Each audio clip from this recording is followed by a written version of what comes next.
Assalamualaikum warahmatullahi wabarakatuh. Halo teman-teman Nala Dharma 2023, selamat datang di acara Nala Dharma Talk Show, di mana acara ini dipersiapkan khusus untuk teman-teman Nala Dharma sebagai sarana untuk mendapatkan pengetahuan dan juga gambaran mengenai perkuliahan di FEB Unjani. Nah, di episode perdana kita kali ini akan dipandu oleh saya sendiri, Putri Aulia dari Prodi Akuntansi 2022.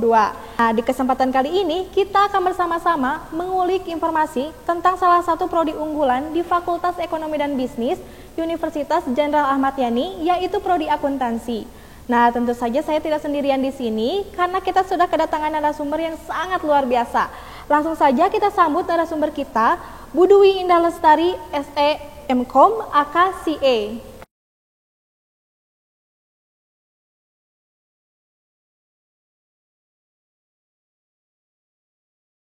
Bagaimana Bu kabarnya hari ini? Alhamdulillah baik ya Bu. Sebelumnya terima kasih karena Ibu telah bersedia hadir menjadi narasumber kita di acara kali ini. Nah, teman-teman pasti penasaran dong ya, siapa Ibu cantik yang bersama kita hari ini? Jadi beliau ini merupakan salah satu dosen dari Prodi Akuntansi dan salah satu matkul yang beliau ajarkan yaitu Praktikum Akuntansi Perusahaan Dagang. Nah, teman-teman perlu tahu nih, dari beberapa testimoni katanya matkul ini tuh salah satu matkul yang cukup sulit di Prodi Akuntansi. Tapi tenang aja, di talk show kali ini kita akan membahas tentang matkul tersebut. Nah, sudah menjadi rahasia umum bahwa Prodi Akuntansi ini merupakan salah satu prodi unggulan di Universitas Jenderal Ahmad Yani. Boleh dong Bu dijelaskan mengenai gambaran tentang Prodi Akuntansi yang ini seperti apa? Oke, Prodi Akuntansi itu salah satu prodi yang dari banyak prodi yang ada di Universitas Jenderal Ahmad Yani. Kebetulan kita sudah unggul ya, jadi waktu itu pertama kali prodi yang unggul itu adalah Prodi Akuntansi. Terus kenapa kita bisa unggul? Itu usaha kami adalah kami berusaha untuk menyelesaikan kurikulum dengan keberadaan bisnis saat ini. Jadi kurikulum kami selalu up to date. Terus kami juga senantiasa untuk mengupgrade kualitas bukan hanya mahasiswanya tapi juga dosennya aja. Sehingga di akreditasi yang terakhir kemarin kita unggul gitu. Terus apa sih bedanya Prodi Akuntansi dengan misalnya Prodi Akuntansi dari universitas lain? Kebetulan kan karena kita ada di Universitas Jenderal Ahmad Yani yang memang Smart Military University, maka teman-teman akan mendapatkan beberapa mata kuliah yang di universitas lain itu nggak ada. Contohnya teman-teman kemarin ikut LDKK ya? Nggak akan ada tuh LDKK di universitas lain. Terus kita juga punya mata kuliah keahmad yanian yang memang benar-benar menjadi ciri khas di Universitas Jenderal Ahmad Yani. Kalau spesifik di Prodi Akuntansinya, kenapa sih kita tuh berbeda? Meskipun kita tuh bukan vokasi, kita tuh tetap memperhatikan gimana sih caranya mempersiapkan mahasiswa itu untuk bisa langsung terjun di dunia pekerjaan misalnya. Karena kalau di vokasi mereka kan benar-benar fokus untuk prakteknya tuh seperti apa gitu ya. Tapi walaupun kita bukan vokasi, kita juga mengadakan beberapa mata kuliah yang benar-benar praktek langsung bagaimana cara untuk mengerjakan akuntansi seakan-akan itu ada di real life gitu. Contohnya seperti tadi praktik akuntansi dagang, praktik akuntansi manufaktur. Jadi memang teman-teman itu dipersiapkan secara komprehensif, bukan hanya teorinya saja tapi juga prakteknya seperti itu. Kalau boleh tahu nih Bu, di Prodi Akuntansi FEB Unjani ini ada bidang peminatan apa saja sih Bu? Oke, secara umum sebenarnya itu ada 5 bidang peminatan. Yang pertama adalah akuntansi keuangan. Biasanya ini yang dibilang paling susah ya, karena memang hitungannya banyak. Selain hitungannya banyak, teman-teman juga harus memahami dulu teorinya dulu, baru bisa ngitung. Nggak cuma ngitung doang seperti matematik. Tapi jangan khawatir, karena biasanya teman-teman yang dari IPA, yang nyasar nih, biasanya kan IPA tuh nyasarnya yang paling deket sama bidang mereka tuh sebenarnya akuntansi ya, karena banyak ngitungnya. Sebenarnya anak IPA tuh malah bisa menyesuaikan kok, jadi cepet gitu keep up-nya. Kalau saya ngajar beberapa teman-teman yang memang background-nya tuh bukan IPS, tapi cepet kok, jadi jangan khawatir. Itu akuntansi keuangan. Yang kedua itu akuntansi manajemen. Kebetulan saya juga ketua KBK dari akuntansi manajemen. Jadi akuntansi manajemen ini lebih fokus terhadap bagaimana sih caranya akuntan itu bukan untuk memberikan informasi keluar seperti ke investor dan sebagainya, tapi ke dalam. Misalnya nih, kalau kita mau efisiensi itu datangnya dari mana ya? Apa sih yang bisa kita hemat? Apakah bahan bakunya ataukah prosesnya? Seperti itu nanti ada di akuntansi manajemen.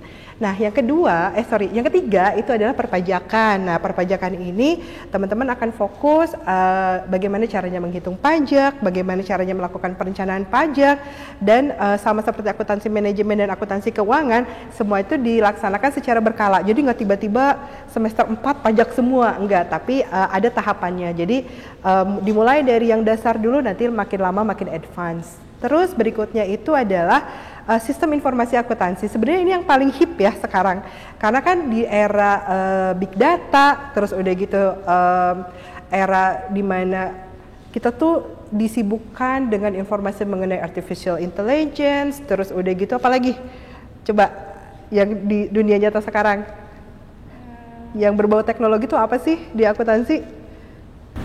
Cameo B. Betul, terus udah gitu penggunaan sistem gitu ya. Maka di sistem informasi akuntansi teman-teman akan belajar itu, teman-teman akan belajar bagaimana caranya untuk mengolah big data gitu ya, untuk dijadikan sebagai alat nanti untuk mengambil keputusan. Itu ada di sistem informasi akuntansi. Lalu berikutnya itu ada yang namanya akuntansi pemerintahan. Nah, akuntansi pemerintahan itu biasanya nih teman-teman yang berniat pengen jadi PNS gitu ya, kalian akan belajar juga di sini, di mana akuntansi pemerintahan itu akan diajarkan apa sih bedanya akuntansi yang di perusahaan biasa dengan akuntansi di pemerintahan. Itu kan ada perbedaan ya, karena kan tujuannya beda. Kalau akuntansi pemerintahan itu bukan profit oriented, sehingga nanti ujungnya tuh bukan laba kita berapa, bukan itu. Nanti kita pelajari bedanya apa gitu. Baik, nah teman-teman sudah dijelaskan tadi oleh Bu Dwi Indah kalau prodi akuntansi FEB Unjani ini sudah terakreditasi unggul ya teman-teman, bahkan sudah melampaui A. Jadi teman-teman yang masuk prodi akuntansi tidak perlu khawatir lagi nih, karena di prodi akuntansi ini pun terdapat 5 bidang peminatan. Wah, banyak banget kan? Nah Bu, kalau boleh share dong bagaimana tips menguasai mata kuliah tersebut, khususnya untuk memperoleh nilai A. Karena kalau misalkan kita tidak bisa menguasai mata kuliah, kita harus terancam mengulang mata kuliah tersebut. Terancam ya kalau mengulangnya. Oke. So kebetulan hari ini sih, maksudnya minggu ini saya tuh ngajar SP.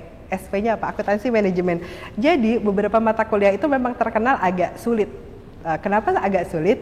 Banyak sih alasannya kenapa agak sulit. Biasanya mahasiswa itu kalau saya ngeliat tipikalnya ya, kalau misalnya seorang mahasiswa itu kuat di teori, biasanya agak kurang di hitungan.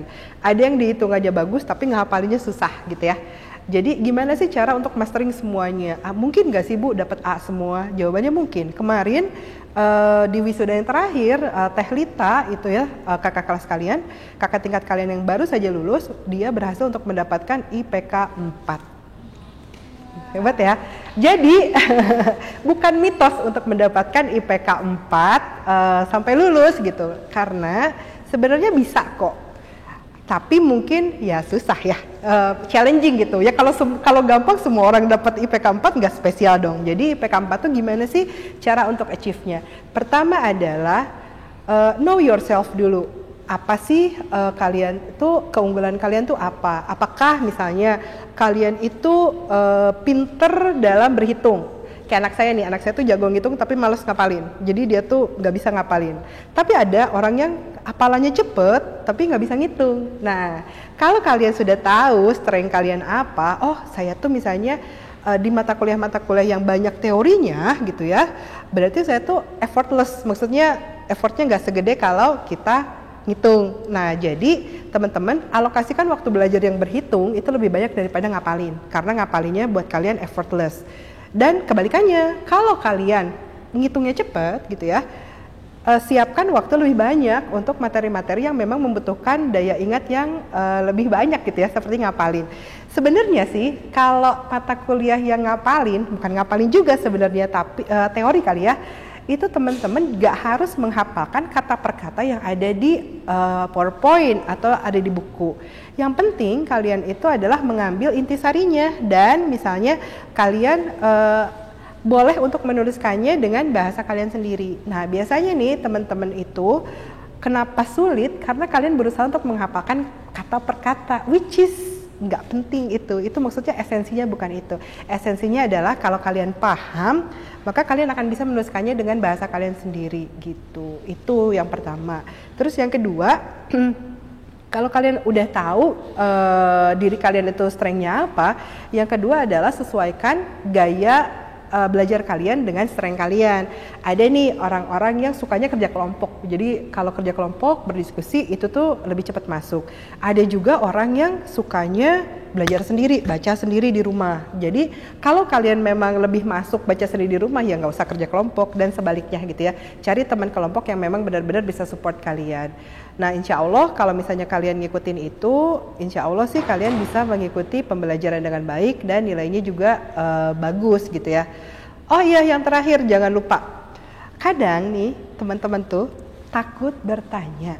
Saya nggak tahu ya kenapa kalian takut bertanya.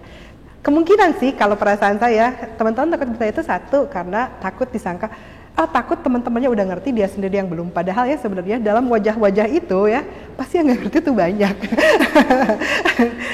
Terus dosen tuh nggak bisa tahu kalau kalian nggak ngomong. Jadi kita tuh diajarin untuk misalnya gimana sih cara mengajarkan yang baik, tapi kita nggak diajarin cara untuk membaca pikiran ya. Jadi kalau kalian nggak bilang, kalau kalian nggak paham, ya kita juga nggak tahu kalian tuh paham atau enggak. Jadi kalau ditanya paham nggak, jangan diem. Paham nggak? Saya sempat nembak nih, kamu tuh paham nggak sih? Soalnya diem aja. Ya sekarang sih nggak paham Bu, mungkin nanti paham. Nggak bisa kayak gitu ya, nggak bisa kita tunggu nanti jadi paham. Karena once kalian keteteran di satu materi gitu ya, di minggu depan tuh materinya udah ganti gitu. Nggak bisa kalian mengharapkan nanti seiring berjalannya dengan waktu saya bisa paham, ya nggak gitu. Jadi di hari itu selesaikan apa yang kalian pelajari sampai paham, baru nanti kalian bisa move ke mata kuliah atau pembelajaran bab berikutnya gitu. Nah, tadi udah disebut ini beberapa tips dari Bu Dwi Indah supaya kita bisa menguasai mata kuliah dan mendapatkan nilai yang cukup, terlebih lagi bisa mendapatkan nilai A dan tidak perlu lagi mengulang mata kuliah. Nah Bu, sebagai salah satu dari bagian inti Unjani, Ibu pasti sudah tahu dong mengenai kurikulum Kampus Merdeka. Ya. Nah, boleh dong Bu dijelaskan bagaimana merealisasikan kurikulum Kampus Merdeka ini di Prodi Akuntansi FEB Unjani? Oke, Kampus Merdeka itu sebenarnya udah lama ya, tapi implementasi di universitas itu memang sudah dilaksanakan, cuma belum masif. Dan kalau kita cross check sama kampus-kampus lain seperti kampus yang ya kampus top A-nya di Indonesia lah, kayak kita cek ke UGM, cek ke ITB, yang biasa mereka lakukan adalah mereka kerjasama dengan kampus lain. Jadi misalnya UGM kerjasama dengan yang di Jogja tuh misalnya UII misalnya ya, yang swastanya. Jadi mahasiswa mereka belajar di kampus lain. Harapannya juga kita juga pengen seperti itu. Cuma memang kita tidak bisa lepas dari administrasi yang masih ribet gitu ya, ketika kita mau tukeran mahasiswa gitu. Nah, yang sudah kita lakukan saat ini, tapi kita sudah mengimplementasikannya, salah satunya adalah dengan melakukan pertukaran mahasiswa dengan Universitas Bhayangkara. Jadi beberapa mahasiswa kita itu berkuliah di Universitas Bhayangkara di jurusan, tapi jurusannya masih sama, jurusannya akuntansi. Terus udah gitu teman-teman di Bhayangkara juga ada yang sudah mengikuti perkuliahan di Unjani, di Prodi Akuntansi Unjani. Itu yang pertama. Terus yang kedua, kita juga sedang mencoba untuk memberikan masukan kepada mahasiswa. Kita coba lagi kalau mau kampus Merdeka, kita coba yang jurusannya deket gitu. Misalnya akuntansi ngambil beberapa yang manajemen, atau manajemen ngambil beberapa mata kuliah akuntansi, karena kita mata kuliahnya masih bersinggungan ya. Jadi masih ada irisan antara manajemen dengan accounting gitu. Nah, yang kita pengen lakukan lebih jauh lagi adalah lintas fakultas. Contohnya nih teman-teman di yang di prodi mesin misalnya, mereka kan bikin mesin tuh, tapi kalau ditanya kamu mesinnya bagus nih, jual dong. Terus ditanya berapa harganya, pasti mereka bengongkan, gimana ya cara ngitung harganya, pasti mereka nggak paham. Tapi kalau nanya anak akuntansi, ini ada mesin HPP-nya, biayanya segini-gini, hitungin dong berapa selling price-nya, pasti tahu dong. Nah, jadi kita pengennya gimana sih, coba Kampus Merdeka itu esensinya adalah mahasiswa itu mendapatkan pembelajaran yang sangat komprehensif ya. Jadi nggak cuma mata kuliah yang ada di prodi akuntansi saja, tapi juga lintas jurusan atau lintas prodi.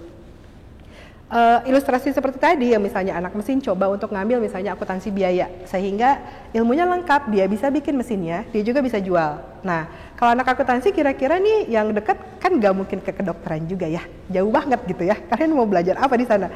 Kalau akuntansi mungkin yang dekat adalah misalnya psikologi, kalau mau lintas fakultas. Contohnya apa? Belajar apa di psikologi? Oh misalnya ketika kita misalnya jadi akuntan gitu ya, kan kita tuh bukan cuma ngitung doang, tapi juga di situ ada behaviornya atau apa ya, behavior tuh coba behavior apa bahasa Indonesianya? Ya, perilaku di situ ya. Makanya kalau sudah advance nanti, misalnya di S2 atau dulu dosen saya S3-nya ngambil behavioral accounting. Jadi itu tuh benar-benar perkawinan antara psikologi sama akuntansi, dan itu kita bisa belajar dasar-dasarnya nanti di psikologi. Ada beberapa misalnya mata kuliah psikologi yang bisa kita ambil sebagai anak akuntansi gitu. Jadi idenya itu sih, dan itu sangat menarik. Kalau di dalam Universitas Jenderal Ahmad Yani insya Allah masih bisa kita usahakan gitu ya, dan kita juga sudah membuat beberapa mata kuliah atau menyarankan beberapa mata kuliah yang kira-kira bisa diambil oleh teman-teman di akuntansi. Nah, sekarang kita juga bisa memanfaatkan di kurikulum Merdeka itu beberapa program dari Kemendikbud. Jadi Kemendikbud punya program Kampus Merdeka di mana mahasiswa tuh bisa apply, terus bisa nanti sama mereka akan dicarikan kampusnya, terus udah gitu dibiayain juga. Nah, ada beberapa mahasiswa nih yang sudah apply, tapi syaratnya harus mau ditempatkan di seluruh Indonesia. Kebetulan mahasiswa yang daftar ini ditempatkannya di Aceh. Jauh ya. Terus jadi setiap program yang dibuka itu tuh materinya tuh beda-beda. Jadi nggak akan sama gitu, si prodi ini akan menawarkan mata kuliah yang beda gitu ya, sama dengan yang ada di Unjani. Jadi nanti tugasnya prodi, misalnya Bu Siti Kustina sebagai kaprodi, nanti Bu Siti Kustina akan ngelihat mata kuliahnya apa saja dan apakah bisa dikonversi ke mata kuliah yang ada di prodi akuntansi Unjani. Jadi sementara itu sih, dan beberapa mahasiswa sudah ikut tuh. Terus yang baru, yang terakhir banget itu Kang Nadif teh semester berapa? Mau masuk semester 7. Nadif itu merupakan salah satu mahasiswa yang ikut program Kampus Merdeka. Beliau tuh belajar kalau nggak salah coding. Ya, jadi kenapa kita butuh coding di akuntansi? Ya betul, karena kita butuh data. Nah, dia belajar coding, tapi waktu itu lagi sedang dalam proses nih. Kalau nggak salah, tapi dilaksanakan secara online gitu. Jadi banyak sekali model yang diberikan seperti yang tadi dia harus terbang ke Aceh, atau ada juga yang diberikan secara online seperti yang Nadif sedang jalani gitu. Nah, terakhir nih Bu, apa pesan-pesan Ibu khususnya untuk mahasiswa baru FEB Unjani 2023? Oke. Kalau saya ngelihat dari teman-teman yang sudah masuk akuntansi gitu ya, ada dua tipe mahasiswa. Yang pertama memang dia yakin saya mau masuk akuntansi, jadi dia udah tahu ekspektasinya saya akan belajar apa-apa gitu ya. Yang kedua adalah ada anak-anak yang memang ya udah deh akuntansi aja gitu ya. Nah, biasanya yang kedua ini itu tuh bisa jadi sukses banget, atau malah bisa jadi nggak dikerjain karena memang nggak suka. Nah, saran saya adalah sebelum misalnya kalian nyemplung nih di akuntansi, kalian tanya dulu lah sama kakak kelas kalian, akuntansi itu belajar apa sih? Yang kedua, kalau kalian tahu goalnya gitu ya, kalian biasanya akan bisa menjalani itu dengan lebih baik. Jadi misalnya goalnya itu kalian pengen jadi auditor misalnya.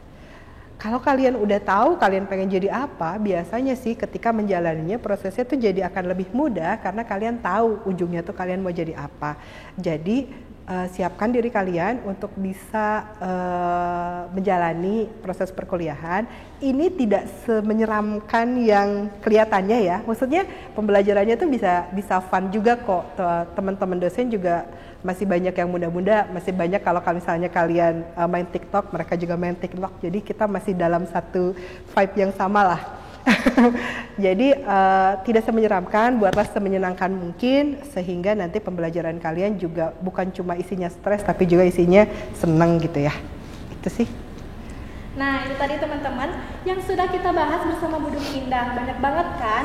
Salah satunya tips and trick untuk mendapatkan nilai A, dan bidang peminatan apa saja sih yang ada di Prodi Akuntansi FEB Unjani ini. Nah, di sini kita sudah bahas secara lengkap dan rinci ya teman-teman. Ingat ya pesan-pesan dari ibu dosen cantik kita ini, jangan sampai lupa dan tetap semangat menjalani perkuliahan di FEB Unjani ini ya. Sekali lagi saya ucapkan terima kasih kepada Bu Dwi Indah karena sudah menyempatkan waktunya untuk menjadi narasumber kita di dalam acara Nala Dharma Talk Show kali ini. Sekian sesi berbincang untuk mengenal lebih dekat dengan Prodi Akuntansi FEB Unjani. Jalan-jalan ke Buah Batu bersama Tuan dan Nyonya. Wassalamualaikum warahmatullahi wabarakatuh. Sampai bertemu lagi di episode selanjutnya ya. Bye. Terima kasih Ibu.